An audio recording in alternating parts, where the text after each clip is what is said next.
Բարեօր սիրելի ունկնդիրներ, հեն մանկետում այսօր քննարկելու ենք շատ տարբեր հարցեր, բայց 2026-ի առավել ևս ապրիլի վերջին ինչի մասին էլ խոսում ենք ընտրությունների մասին։ Այսօր իմ հյուրը Մհեր Բեջանյանն է։ Բարի գալուստ, պարոն Բեջանյան։ Բարի ձեզ։ Մենք հաղորդումը տեսագրում ենք ապրիլի 23-ին։ Եվ ես չեմ կարող այնուամենայնիվ նախքան քաղաքական հարցերը չանդրադառնալ ցեղասպանությանը։ Սովորաբար ասում ենք, որ ցեղասպանությունը տեղի է ունեցել 1915-ին, բայց ոնց էլ վերցնեք, դա թե փաստական, թե պատմական սխալ է, որովհետև Ադանայի ջարդերը եղել են 1909-ին, ցեղասպանությունը աքսորների սպանդի տեսքով այս կամ այն կերպ շարունակվել է մինչև 1923 թվականը։ Այնուամենայնիվ, եթե խորհրդանշական 1915-ը ընդունում ենք որպես հիմք, 111 տարի հետո, ձեր գնահատականով մենք իմաստավորել ենք, ինչ կատարվեց, ինչու կատարվեց, կար մեր մեղքը, եւ ընդհանրապես, ինչու մենք չձևավորեցինք այն պատմական թղթածրարը, որի մասին ցեղասպանության 100-ամյակի նախօրեին խոսում է իր երկրի այդ պահին բարձրագույն իշխանությունը, ասելով, որ այդ թղթածրարը լինելու է թե ցեղասպանության բուն գնահատականը, թե փոխհատուցման մեր պահանջը։ Ինչպես շատ ճիշտ ձևակերպեցիք, մի 15 թվականը չէր միայն համարվում, իրականում միայն 15 թվականը չէ ցեղասպանության տարեթիվը, ու միայն ապրիլի 24-ը չէ, որ տեղի ունեցել կոտորած, ապրիլի 24-ը խորհրդանշական է, ինչպես հայտնի նրանով, որ այդ օրը գլխատվեց մտավորականությունը, ու հենց 24-ը ապրիլի 24-ը որպես հիշատակի օր վերցնելը խորհրդանշական է նրանով, որ մեր ընկալման մեջ պիտի հասկանանք, որ ցեղասպանությունը սկսվում է հենց մտքից, մինչդեռ ձեր ասած արժևորելու առումով մենք ցեղասպանությունից միայն ողբ, ուրիշ ոչինչ մեր ոչ մտքում, ոչ գործողություն չունեցանք։ Ինչ վերաբերում է փաստաթղթային փաթեթին, ով պետք է աներ, փաստաթղթային փաթեթ կամ ինչ-որ քայլեր, այդ պետության գործառույթ է, կայացած, կայուն պետության գործառույթ է, ու առնվազն 100-ամյակի ցեղասպանության, ինչու ոչ նաև այսօր, մենք չենք կարող ասել, որ ունենք այդ կարգի կայացած պետություն, որ կարողանար այս 111 տարվա ընթացքում ձևավորել այդ փաթեթը, բայց մինչև փաթեթին անցնելը նույն այդ պետության իշխանություն ով էլ որ կլինի, այդ ժողովրդի մեջից դուրս եկած իշխանությունը պիտի իր մտքում, իր գաղափարախոսության մեջ ունենա, ոնց որ հարցը ձևակերպեցիք, հենց ցեղասպանության բուն նպատակը ու հետևանքները, ընկալումը պիտի ճիշտ ունենա, որպեսզի կարողանա հաջորդիվ քայլեր ձևակերպի։ Իսկ մեր ընկալումը չի դադարել լինել ողբ միայն։ Ինչու համար մեր հետ այդպես վարվեցին, ինչով էր մինչև մենք առաջին ինքներս մեր այդ հարցը չտանք, մեր մեղավորությունը ինչու է կայանում, մենք այդ հարցի պատասխան չենք ստանա։ Ինչ ենք սխալ դիվանագիտություն ենք վարել, ինչու մենք օտար պետության մեջ համարելով այդ օտար պետություն մերը կայացեցինք շատ ինստիտուտներ, որտեղ որ նայում ես Օսմանյան կայսրության ժամանակաշրջանը, ծաղկման ժամանակաշրջան շատ լուրջ կառույցներ մշակութայինից սկսած, մինչև իրավականով, գիտականով հիմքում ոնց նայում ես յանազգանունը տեսնում ես։ Հետևաբար մենք արել ենք այդ մեծ ներդրումը այդ պետության կայացման մեջ ու մեր ներդրումը տեր չենք կարողացել լինել։ Թողել ենք, որ դա աշխատի մեր դեմ։ Ու հետո հարմար պահին որոշել ենք, որ չէ, վայ, էլի ոնց որ այսօր ռուսը եկա մեզ փրկելու է, որոշեցինք դեմ դուրս գալ այդ բան իշխանության ներսում ու համարժեք արձագանք ստացանք։ Դուք ակնհայտորեն ակնարկում եք կամավորական երկու բանակների ստեղծումը, բայց տեսեք, մենք ունեցել ենք Վանի ինքնավար պետություն այդ ժամանակ, որը շատ կարճ իհարկե գոյատևեց, 1918 թվականին։ Մենք ունեցել ենք իսկապես ինքնապաշտպանական մարտեր, մենք ունեցել ենք շապինգարայեսար, մենք ունեցել ենք Սասունի ինքնապաշտպանություն։ Ու կարծես թե այդ ամեն ինչը մոռացվել է, մուսալերը արդեն չասեմ։ Այդ ամեն ինչը մենք դրել ենք մի կողմ եւ կենտրոն բերել ենք, մեզ բռնաբարել են, մեզ ցեղասպանել են, մեզ սպանել են, մենք մեղք ենք, խղճացեք մեզ։ Այս ուզում եմ հասկանամ, ֆենոմենը ո՞րն էր, ինչու մենք գոնե հավասար հարթության վրա չենք դրել այդ մեր պաշտպանությունը, մեր դիմադրությունը, մեր ուժ ցույց տալը։ Եվ կա այստեղ նաև հարցի երկրորդ կողմը։ Մենք անverջ պահանջում ենք աշխարհից ճանաչել ցեղասպանությունը։ Բայց 1919 թվականին Թուրքիայի ռազմական դատարանը ցեղասպանությունը ճանաչել է։ Դե ֆակտո Թուրքիան 1919-ին ցեղասպանությունը ոչ միայն ճանաչել է, այլև մահվան է դատապարտել 3 փաշաներին։ Ուրեմն ինչ ենք մենք աշխարհից ուզում։ Աշխարհի բոլոր պետությունները կարող են ցեղասպանությունը ճանաչել։ Գլխավորը որ ճանաչի Թուրքիայի Հանրապետությունը։ Սա չի խնդիրը։ Նաև երրորդ կողմը կա հարցի։ Այդ թվականներին առաջին համաշխարհային պատերազմի ժամանակ ոչ միայն հայերին են ցեղասպանել, եղել է հրեաների ցեղասպանություն, եղել է հույների ցեղասպանություն, ու ինչ այսօր հույները եւ թուրքերը հրաշալի հարաբերվում են իրար հետ, երկու պետություններն էլ ՆԱՏՕ-ի անդամ են, ամենայն դեպս շատ նորմալ առևտրատնտեսական կապեր, դիվանագիտական կապեր, բոլոր զարգացումները կան։ Մենք հույների չափ խելացի, խելամիտ, չգիտեմ ոնց արտահայտվեմ, հույների չափ ուժ չունեինք, այդ ամեն ինչը ճշգրիտ հերթականությամբ դասավորելու, մեր ազգային շահ պաշտպանելու։ Այդ մեր ասացի մեջ է խնդիրը, մենք ասեմ պետություն հիմքում, մենք ով ենք ու քանի օք ենք, ինչպես սիրում ասել Հարությունն է, դուք բերեցիք հույների ու թուրքերի օրինակը, ես կբերեմ գերմանացիների եւ հրեաների օրինակը երկրորդ համաշխարհայինից, այսինքն մի դեպք, մի ցեղասպանություն, Հոլոկոստից հետո ստեղծեցին պետություն, ճանաչվել է կար պետություն, այսօր կարողանում են աշխարհում իրենց դերը խաղալ, զբաղեցնել իրենց տեղը, այսինքն անկախ թե Թուրքիա եւ Հունաստան հարաբերությունները ձեր նշած, թե հոլոկոստից հետո Գերմանիա Իսրայել հարաբերությունները փաստում են նրա մասին, որ անկախ նայած ճանաչվում է թե չի ճանաչվում ցեղասպանությունը, եթե երկու կողմն էլ, այսինքն զոհն էլ, գիշատիչն էլ գիտակից են, հասել են պետական այն գիտակցության, որ պիտի շարունակել այս աշխարհում ապրել իբրև պետություն։ Առաջ նայել ոչ թե անverջ Դա հնարավոր է։ Մենք ինչ ենք ուզում Թուրքիայից այսօր, ասում ենք ճանաչի աշխարհը, մենք կամ Թուրքիան։ Լավ, ճանաչեց, հետո այդ հետոն մենք մեր համար չենք ձևակերպել։ Եթե մենք մեր համար չենք ձևակերպել, ինչի պիտի Թուրքիան ձևակերպի։ Մենք այսօր նույնիսկ երբ խոսում ենք սահմանի բացումից, մենք էլի պատկերացնում ենք ցեղասպանություն։ Թուրքը մեզ կգա կուտի, այդ տարածված արտահայտությունը, որ ծնվել է, օդից չի ծնվել։ Մեկ դուք ավելի լավ կհիշեք, մի սերունդ ավելի ավակ ավելի լավ կհիշի, որ ես պատմելով գիտեմ, թե ինչպես են ցեղասպանությունից հետո սովետական Հայաստանում երեխաներին, չար երեխաներին վախեցել, բայ սուս թուրքը կգա։ Իսկան այդ մենք ինքներս թեկուզ չհասկանում, ենթագիտակցաբար սերմանել ենք մեր մտքի մեջ։ Ու մտել է հանուններից մեջ։ Առաջին այդ վախը պիտի հանենք։ Առաջինը վախը պիտի հանենք, հետո պիտի ձևակերպենք ինչ ենք ուզում մենք ինքներս մեզանից, հետո ինչ ենք ուզում մենք թուրքերից, հետո նոր Հայաստանի Հանրապետությունը ինչ ուզում Թուրքիայից կամ աշխարհից։ Կասեք փիլիսոփայական խորը ինչ որ կամ կենացային բան եմ ասում, բայց միջև պետական ինստիտուտները իրավական հարթության մեջ էս խնդիրը ինչ որ մի կերպ լուծվի, միջև սա առաջինը պիտի լուծվի մեր գլխի մեջ։ Մենք պիտի կարողանանք կրթական համակարգից սկսած այն դպրոցի դասատուն, դպրոցական երեխային դեռ հասունացման շրջանում կրթություն տալուց բոլորս գիտենք, չէ՞, խոսակցություններ անցել ենք այդ դպրոցական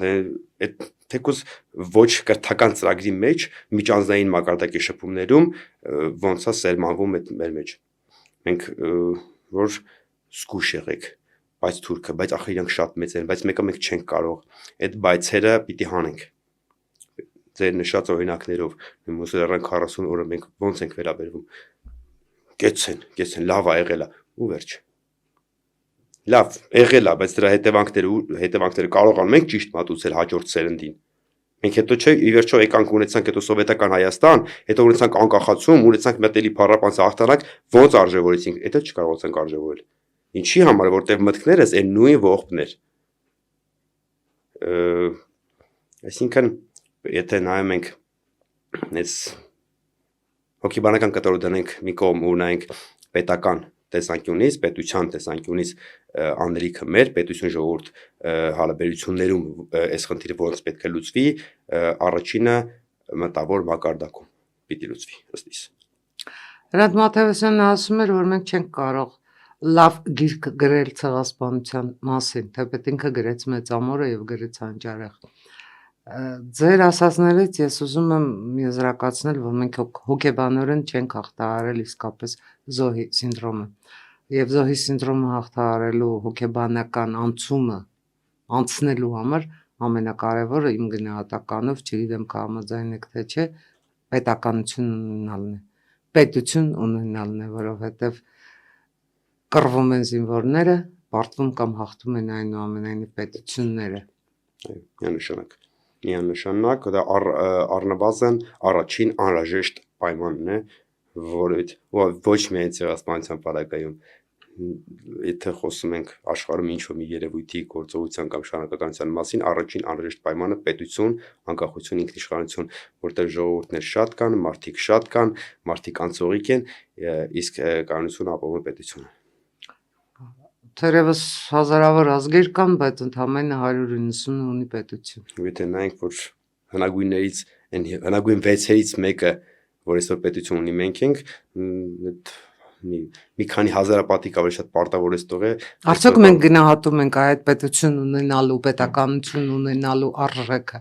Արդյոք մենք կարողանում ենք այդ պետականության բուն բովանդակությունը հասկանալ ու հասկացնել, որովհետև ցանկացած դեպքում, էլ եմ ասում, հազարավոր ազգեր կան, ոչ նվազ արժանի ազգեր, բայց նրանք չունեն պետություն, իսկ մենք ունենք։ Ձեր հարցին կպատասխանեմ երկու կենցաղային օրինակով, ինչպես ենք մենք անցնում փողոց, ինչպես ենք մենք կատարում ընտրություն։ Փողոց անցնում ենք հետնյոտը, չեմ խոսում մեր վարորդներից, հետնյոտը կանաչա, չի նայում ուրիշ ոչինչ բան, ինքը անցնում փողոցը, կապ չունի, ազատ է, կա ճանապարհ, չկա ճանապարհ, իմն է, ես գնացի, մնացածը հանրային շահը, էական չի, իմ շահն է էական։ Ինչպես ենք գնում ընտրության, նյութական բան կունենամ, հոգուտ կունենամ, հորոխբորս տղեն է ասել, լավ, էս մերն է, էլի չկա ընդհանուր հանրային, ինչ ծրագիր նայել, ինչ հետագից նայել, այդ պահին նյութական կարճ այս մոտեցումը, այսինքն դասագրքային ճշմարտություն կա, չէ, հանրային շահը ընդհանուր բարիք է։ Այս գիտակցությունն է առնվազն պիտի ունենանք։ Հետո նոր դրանից հետո սկսենք փուլ ասնել։ Էգոիզմ չասեմ, ոչ էլ ամենայն հարգանքով, ոչ ոզում պիտակավորեմ, ես մեր ժողովրդի շատ սիրում արգում եմ, բայց քաղաքացիական գիտակցություն ասվածը ինքը առաջինը պահանջում է մարդկային էության կայացվածություն։ Մենք այդ խնդիրներ ունենք ու քանի որ չկայացած մարդկանց ինչ որ մի քանակ կա, տարբեր օբյեկտիվ, սուբյեկտիվ պատճառներով դժվար ժամանակներ ենք ունեցել, չգիտեմ, կրթություն վճարվի եղել, չեն կարողացել, դաստիարակության ժամանակ չի եղել, էական չի, ինչ որ մի քանակ մարդկության կա չկայացվածության, դա լրացվում է ինչ որ անիմաստ նյութական, չգիտեմ, լավ պետհամարանիշներով, լավ հեռախոսի համարներով, բարձր սիգնալ տալով կամ 4 հոգով գնանք ընտրատեղամաս, այդ ընտրատեղամասում մի հատ մեր անունը մեզ ցույց տանք դուրս կանքով։ Դուք սահուն անցաք ընտրություններին։ Հանրապետություն կուսակցությունը արդեն կենտրոնական ընտրական հանձնաժողով ներկայացրեց իր փաստաթղթերը։ Նախնական տվյալներով 19 քաղաքական ուժ, 17 կուսակցություն եւ 2 դաշինք ներկայացրել են փաստաթղթերը։ Ձեր գնահատականով պաշտոնական քարոզարշավը սկսելուց առաջ այնուամենայնիվ քաղաքական ուժերը դիրքավորվել են, թե կան, ասենք, կուսակցություններ, որոնց անունները բացարձակապես անծանոթ են հասարակությանը, նաև կան կուսակցություններ, որոնց չգիտես ինչ արժեքների են ի վերջո դավանում։ Ինչ են ուզում բուն իրենց։ Մի բառով բնորոշում դեր ասած 19 թիվը սարսափ էլի։ Ինչու՞։ Որտեվ այդ նույն փողոց անցնելու պես ինչ է նշանակում 3 միլիոն բնակչություն ունեցող երկրում, 3 միլիոն բնակչություն ունեցող երկրում 19 կուսակցություն մասնակցում է հանրապետական ընտրություններին։ Լավ էլի, լուրջ չի։ Լուրջ չի, ընդ որում 19-ից մատների վրա կարելի հաշվել ինչ որ չասեմ կենսագրությունա գոնե 10 տարվա պատմություն ունեցող կուսակցություն։ Իսկ հա էլի մատների մի ձեռքի մատերի վրա կհաշվեց։ Մնացած դեր ասեցի պես անունները հայտնի չեն։ Ինչ որ մարդկանց խումբ շատ խրախուսելի կներ, եթե ինչ որ մի հատ ճանապարհ անցած երիտասարդներ, ձևավորած նոր ուժ բան գա մտնեն քաղաքականություն եւ այլն, բայց նայում ես հին քաղաքական մեռելները ամեն ընտրություններին ունեցած այդ աճուրդային կուսակցությունները հանում են, մի քիչ վաճառում են, մտնում են ուղակի sense փոշիացնում են ռեսուրսը, լավ, պատկերացրեք, ասենք մարդ ես, ուզում ես ընտրություն կատարես, մտահոգված ես երկրի ապագայով, նայում ես 19 կուսակցություն, ուզում ես անունները հիշես։ Հավ մեկին հիշեց, մնացածը բացի խանգարելուց ինչ են անում։ Կա գոնե 19-ից 10-ի մոտ գաղափարախոսություն, կա արդյոք ծրագիր, առաջարկ, պատրաստակամություն։ Նպատակավորն է։ Լավ, մի քանիսին գիտենք, այս փողը ստացան եկան գործներ անում։ Հասկացանք։ Պատվերա, ցավոք սրտի դեռ այդ լրիվ չենք հաղթահարել, էդ է կհաղթահարենք, բայց հստակ հիմա ունենք ռազմավարական գործընկեր, այս բանին իր գործելավոճնա ունեցած վերջի ռեսուրսն է ծախսում, պիտի անեն։ Անում են, պայքարում ենք, իրենց հարցն է կլուծենք շուտով։ Լավ, մնացածը խոսքը գնում է ոչ թե չկա որ ասեմ ոչ թե այն մանր կուսակցությունների մասին, ովքեր ինչի հիմքում ընկած են, իրոք քաղաքական ամբիցիան չբավարարած արդեն քաղաքական մեռելները։ Դա գոնե հիմա հասկանում ենք եկել հասել ենք շատ լուրջ ընտրության առաջ ենք կանգնած այսօր։ Կարող ենք մենք այսօր գնալ լուրջ քաղաքական ընտրության, ունենալ շքեղ պարլամենտ ու 5 տարում այդ պարլամենտը շատ մեծ զարգացում կարող ապավել այս երկրին, որտեղ աշխարհաքաղաքական առումով ժամանակահատվածը շատ հարմար է։ Ափսոս չի այս 5 տարին, որ մենք էլի վառենք ուղակի,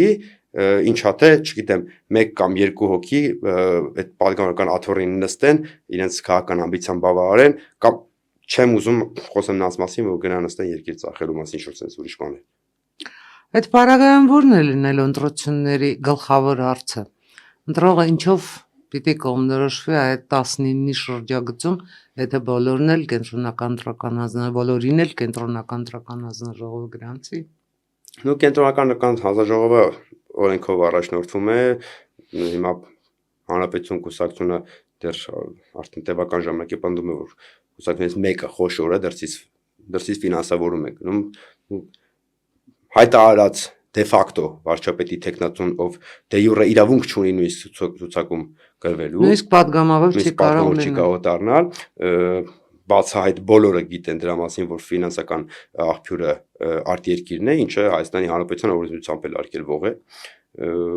թե իրավական մասով ոնց է մնացած ձևակերպել։ Հավելեք հակակոռուպցիոն կոմիտեի բացահայտումները, քանի որ անմեղության կանխավարկածը հաշվի առնելով, այնուամենայնիվ ընտրակաշառքի բաժանման դեպքերը։ Եթե չասեմ իրավական, առնվազն տրամաբանական էր, որ այդ կուսակցություն չգրանցվեր։ Իրավական առումով հիմա հակակոռուպցիոն ինչ որ հայտարարություն, ինչ որ քայլեր արվում են, այդ քայլերը կհասնի այդ տրամաբանական կետին ու ի վերջո չի գրանցվի։ Թե կգրանցվի ու կմասնակցի ելի կմխտռի ողջ կարոզարշավը, չգիտեմ։ Հուսանք դեռ կա ժամանակ։ Հուսանք պետությունը կունենա այդ ուժը, այդ կամքը, առաջինը քաղաքական կամքը, երկրորդ իրավական հասունությունը այդ հարցը կարգավորելու։ Բայց բանի առումով, հենց բուն ձեր հարցի առումով ընտրությունների գլխավոր հարցը։ Ընտրությունների գլխավոր հարցը ինչով առաջնորդվի քաղաքացին ընտրություն կատարելուց, տեսեք, ամեն մեկս ասել ենք մենք լավն ենք։ Անկեղծ լինենք, մեր ծրագիրը։ Մեր ծրագիրը լավն է, մենք փորձ ունենք, մենք խելացի ենք։ Հավելեք պոպուլիզմը, հավելեք խոստումներ, որոնք երբևէ հնարավոր չի իրականացնել։ Ես կոչ չեմ անի չարած փոքրագույնը ընտրելու։ Ես կոչ կանեմ պատասխանատվության տակ մտնելու։ Որովհետև երբ որ ինչ բան է ընտրություն, քաղաքացին պատվիրակում է մարդկանց մի խմբի 5 տարի պետությունը տանել առաջ։ Այդ պատվիրակելը պատասխանատվություն է։ Եթե դու պատվիրակում ես հանրապետություն կուսակցությանը ու դժգոհ ես մնում, դու իրավունք ունես պահանջելու, որ այս երկխոստացը չարեցիր, այս պարտավորվել չարեցիր, խաբեցիր, պոպուլիզմ էր, չգիտեմ, իրավունք ունես։ Եթե գնում ես մեկ այլ կուսակցության, էական չի, մեր մրցակից 18 այլ կուսակցությունից, որից է մեկին ես քվե տալիս, դու իրավունք ունես այդ իրանց պահանջելու։ Այս սկզբունքով գնանք ընտրության, ոչ թե գնանք ընտրության այս պահին անձնական շահի համար ու առավելևս ոչ թե գնանք ընտրության խաբված։ Դուք մասնակի պատասխանեցիք ինչու ընտրել Հանրապետություն կուսակցությունը հարցին, որ ես պատրաստվում էի տալ։ Եվ այնուամենայնիվ հարցը ուզում եմ երկրորդել։ Ինչու է 19-ից ընտրել հենց Հանրապետությունը, որովհետև այստեղ կան նաև սկզբունքային տարբերություններ դաշտի մյուս կուսակցություններից, թե պատմության առումով, անցած ճանապարհի առումով, թե ծրագրի առումով, թե անելիքների առումով, թե հենց պատասխանատվության առումով։ Այդ պատասխանատվությունը ինձ դրդեց այս հարցը ձեզ անպայման երկրորդել։ Հանրապետություն կուսակցությանը ընտրել առաջինը կայունության համար։ Այս կողմ այն կողմ չընկնելու, այլ կայուն գիծը պահելու համար։ Այսինքն ընտրողը գիտի մեզ այդ ինչ պետք է սպասի։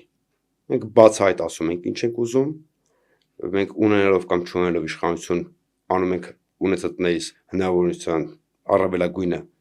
մեր պատկերացրած Հայաստանի զարգացման տանող ճանապարհին ուղղված բոլոր հնարավոր քայլերը։ Մենք ակնկալում ենք մեծ քվե, որպեսզի շատ ավելի շատը կարողանանք անել ու ընտրել Հանրապետություն կուսակցություն, որովհետև Հանրապետություն կուսակցության վարչապետի թեկնածու Հայաստանի Հանրապետությունում եղել է միակ վարչապետը,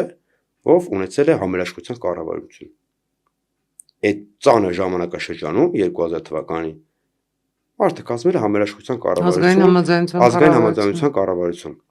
Այսօր բոլորը խոսում են միշտ մեջբերում են, չարեն ստացած, հայ ժողովուրդ ձեր ուժը ձեր միասնության մեջ։ Լավ, խոսում ենք, կենացները լավ ենք ասում։ Եթե իրոք մենք պատկերացնում ենք այդ նույնիսկ այս սրված, այս այրեղ, այս դրսից եկած այս ֆինանսական, այս հիբրիդային հատվածների այս մթնոլորտում էլ միևնույնն է, ի վերջո մենք երկրի զարգացման հիմքում բանալին գաղտնիքը, չգիտեմ, բացի ճիշտ ծրագրից իր տնտեսական բաղադրիչով, անվտանգային բաղադրիչով, կրթական բաղադրիչով, մյուսով հիմքում ընկած է էլի, որ ամեն մարդ իր գործն անի այդ միասնականության մեջ ու եթե դու գիտես, որ կա այսօր փաստացի արդեն այդ տեսել ես քո աչքով մարդ, ով կարողացել է դա կազմակերպել, եթե ոչ իրեն։ Ինչ վերաբերում է թմին, դե հո մենք մեզ չենք գովա։ Դե կարծում եմ կարող ենք նաև գովել, բայց այնուամենայնիվ մի հարցի էլ խնդրում եմ անդրադառնաք, տեսեք, այսքան ժամանակ ֆալստարտ տրվեց ընտրարշավին, եւ այսքան ժամանակ մենք անդադ ստիպված ենք եղել խոսել,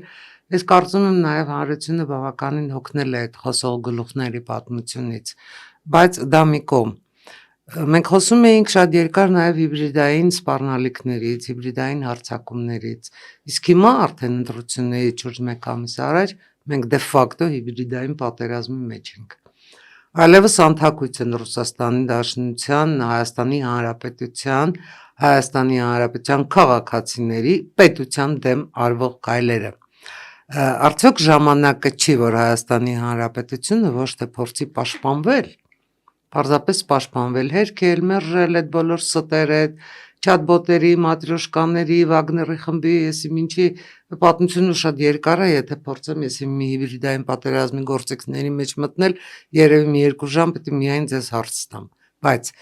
արդյոք ժամանակը չի, որ մենք ոչ թե պաշտպանվենք, այլ մենք դաշտը լցնենք այն ինֆորմացիայով, ճիշտ ինֆորմացիայով, փակենք այդ հիբրիդային պատերազմի սողանցքները։ որովհետև ոնց ուզում եք վերցրեք, հիբրիդային պատերազմի գլխավոր նպատակը առաջինը հայերին վախեցնելն է, պարզապես վախեցնելը, պետությունը մանկահանություն ստեղծելը եւ ժողովրդավարական ընտրությունների միջոցով պետական հեղաշրջում անելը։ Այսինքն միանգամից հասնել այն նպատակին, որին թե 2020-ից առաջ էին ուզում հասնել, թե 2020-ով եւ թե հատկապես 2020-ից հետո սկսված այդ տարբեր տարատեսակ վերկացլաոներով, դիմադրության շարժումներով, եկեղեցիներ գրավելով նաեւ եւ վերջապես արդեն միլիարդատեր ուղարկելով։ Այս ամեն ինչի արդյունքում ընտրողը հասկանում է, որ ընտրատեղամաս գնալով ունի ընտրություն։ Դու կամ ընտրում ես քո ինքնիշխանությունը, կամ քո պետության ինքնուրույն գոյությունը, զարգացումը, անվտանգությունը, կամ գնում ես ու պետությունդ հանձնում ես պարզապես, պատանդ ես տալիս հայտնի ուժերին, որոնց թեթև ձեռքով քո պետությունը անverջ շագրենի կաշվի պես կրճատվել է, վերջերս էլ Արցախը կորցրինք ու եկանք հասանք այս փոքրիկ, սիրելի, տաք, հարազատ, չգիտեմ էլ ինչ բնորոշում կարելի է տալ հատվածին, որը կորցնելու իրավունք որևէ մեկը չունի։ Հիբրիդային առումով քանի գնա ավելի է սրանալու մինչև հունիսի 7-ը ներառյալ, ֆալստարտը ճիշտ է, ֆալստարտը հոգնածնում է, ֆալստարտը միայն մի դերական բան կողմ կարող է ունենալ Հայաստանի համար, ընտրողի ընտրություն կատարելու համար, դա այն է, որ պետության մասին չմտածող, չասեմ հակառակ գործող, պետության մասին չմտածող ուժերը սպառելու են իրենց օրակարգը, արդեն են սպառում, էլ ասելու բան չեն, էլ խաբելու բան չեն ունենալու, ու այստեղ մենք անելիք ունենք, այստեղ երբ որ իրենք սպառեն իրենց ասած միֆը, մենք արդեն մեր համար դաշտ է բացվում մեր ծրագիրը ներկայացնելու։ Ես կարծում եմ ընտրողը կգնա գիտակցված ընտրության, բայց ձեր ասած վախը հաղթահարելու խնդիրը կա։ Միակ բանը, հիմնական մեխը, որ պիտի լուծենք, հիմնական խնդիրը մենք պետականամետ ուժերս պիտի լուծենք, դա վախը հաղթահարելն է։ Այդ պարագայում կարող ենք գնալ գիտակցված ընտրության։ Ու լավ էլ արդյունք կունենանք։ Ինչքան ուզում են հիշեք Երևանի ընտրությունները էլի միլիարդատերի տարբերակ երկնում, սոցիալական հարցումներն չգիտեմ 20% են տալիս ուրեն։ Մեզ մի տոկոս էին։ Հա։ Այս առումով այս ֆալստարտը կարող է շատ օգնել երկրին։ Լավ, թերևս անցնենք բլիցին։ Անցնենք։ Ձեր գնահատականով ով է միջին վիճակագրական հայը։ Այս հողը ջուրը սիրողը։ Մարդիկ ինչու են անորոշությունից վախենում։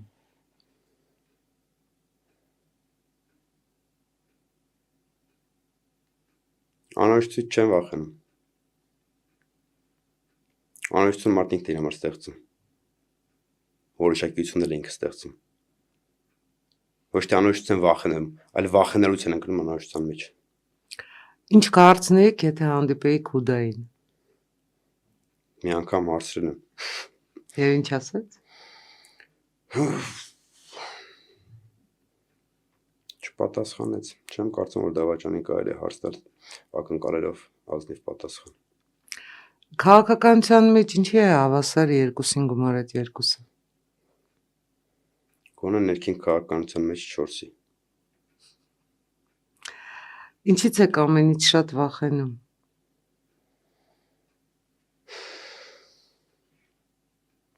Ինձնից։ Ինչ կանեիք, եթե Արքիմեդը լինեիք ու հենման կետ գտնեիք։ Նույնն է, երևի ինչ որ Արքիմեդը։ Բայց Արքիմեդը չգտավ, իսկ դուք կարող եք գտնել։ Ես կարծում եմ, եթե հենման կետը գտնելուց հետո միայն նոր կարող ես հասկանալ ինչպես նա այդ վարվել։ Ձեր հարցը ինձ։ Իմ հարցերը ձեզ բոլորը տրված են վաղուց։ Կոնկրետ։